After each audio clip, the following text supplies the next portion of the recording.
Okay, I know it's been a while since I've made an update video. You say, well, what have you really done? I have removed the dash pad and things from inside the car. And obviously where I left off on the last video was the engine and transmission removal. But why is the car outside again?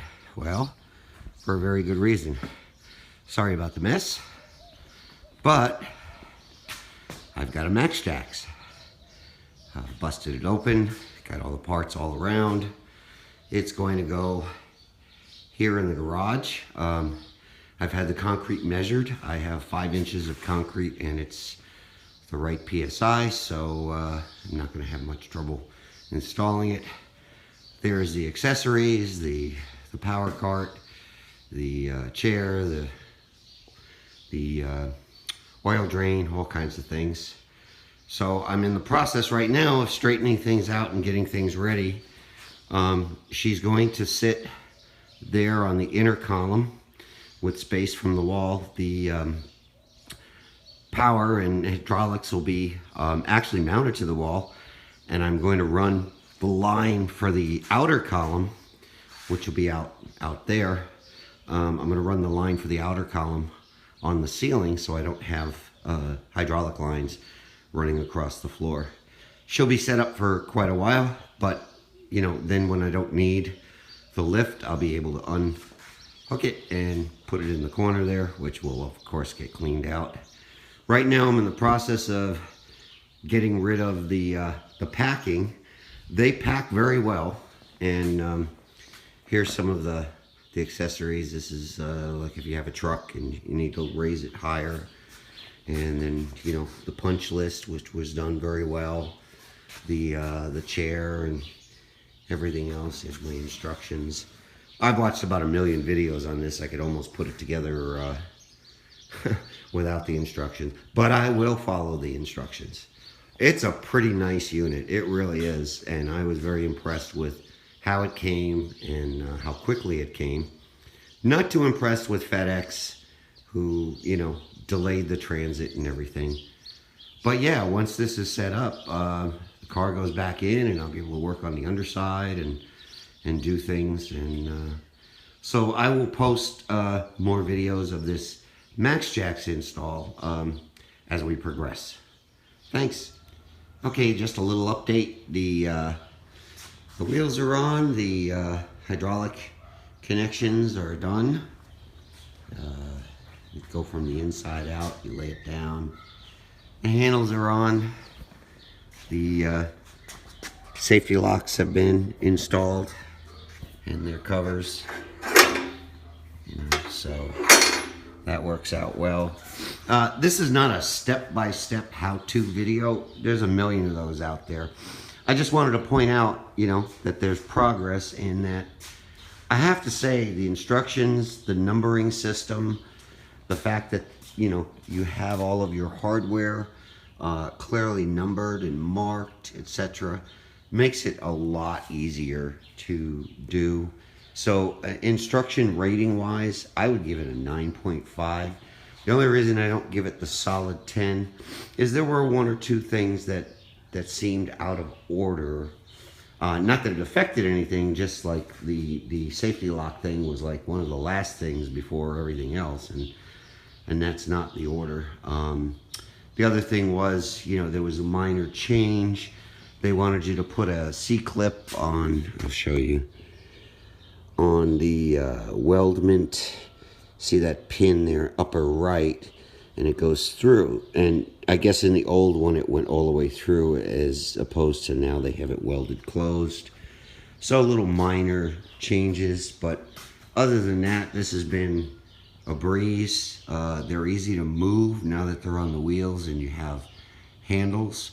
I did find the hard way that the handles is exactly at forehead level. So I'll want to be careful that the one that goes out here, not to walk into it. All right, more to come. Okay, a bit of an update. The Maxx Jaxx is pretty much in.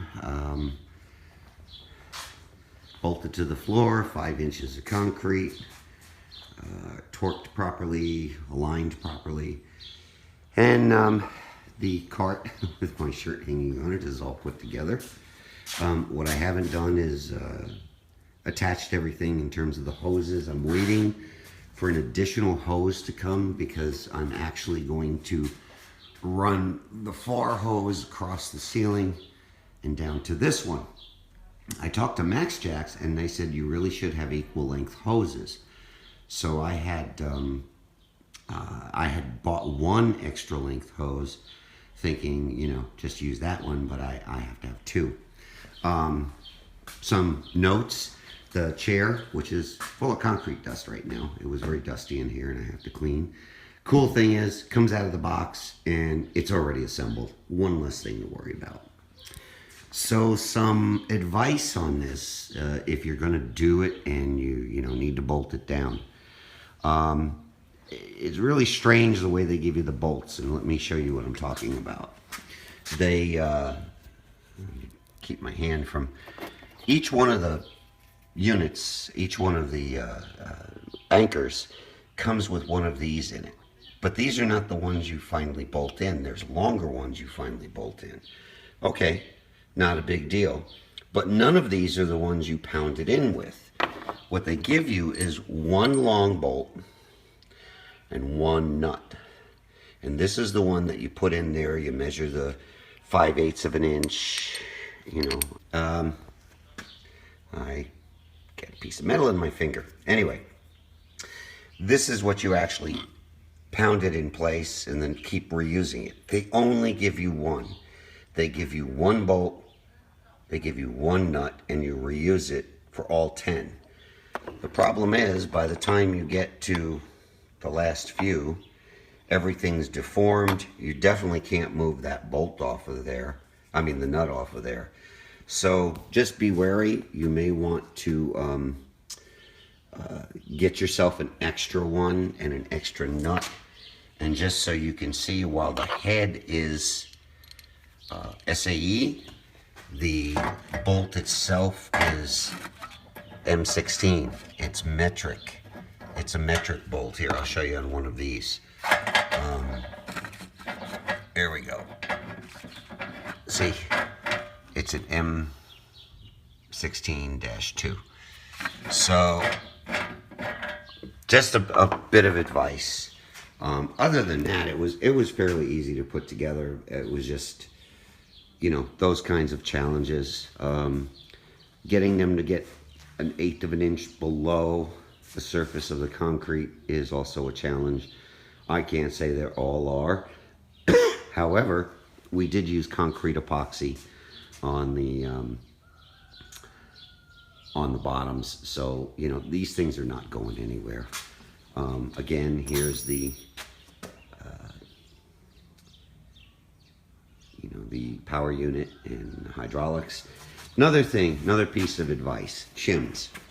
They give you a ton of these shims to be able to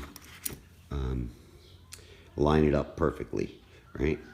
But they're all the same size. What would have been smarter is if they gave you this size, 2 packages, and 2 packages of thinner ones.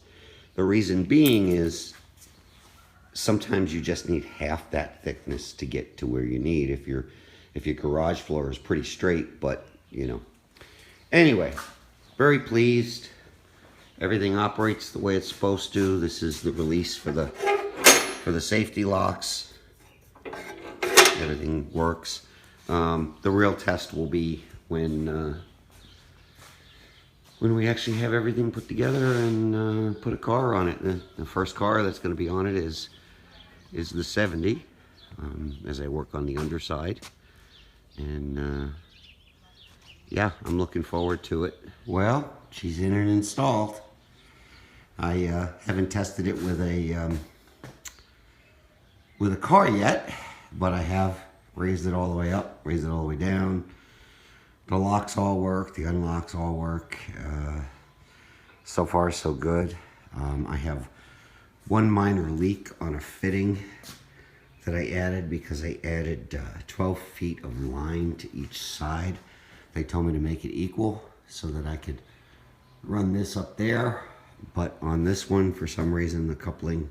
So I've ordered a new coupling, and I think it might have been that when I put it together, I didn't wait and let the thread seal really set like overnight. So it may have been that when I put pressure on it, it wasn't sealed. But anyway, you know, we'll resolve it. But it's pretty cool. It works. Okay, the lift is good. Holds pressure, dead even. Everything's bled. The reason I have that piece of wood across it is verifying I had a leak out of this fitting. Had to replace the fitting and really goop it up.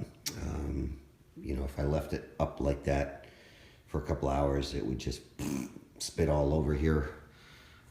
Changed it at the top line, and now everything works as it's supposed to. Goes up dead even, comes down dead even.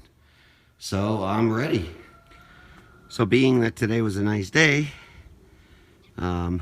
besides working on the lift, took the fenders off, took the top cowl panel off, and the side trims, getting everything ready. The doors will come off. Everything will get stripped down, and then you know, take the brake booster system out, take the suspension. Bottom line is I want to be able to do this whole body, underside, doghouse, etc., and get it to look like new. All right, let's go check on the lift. First car on the left.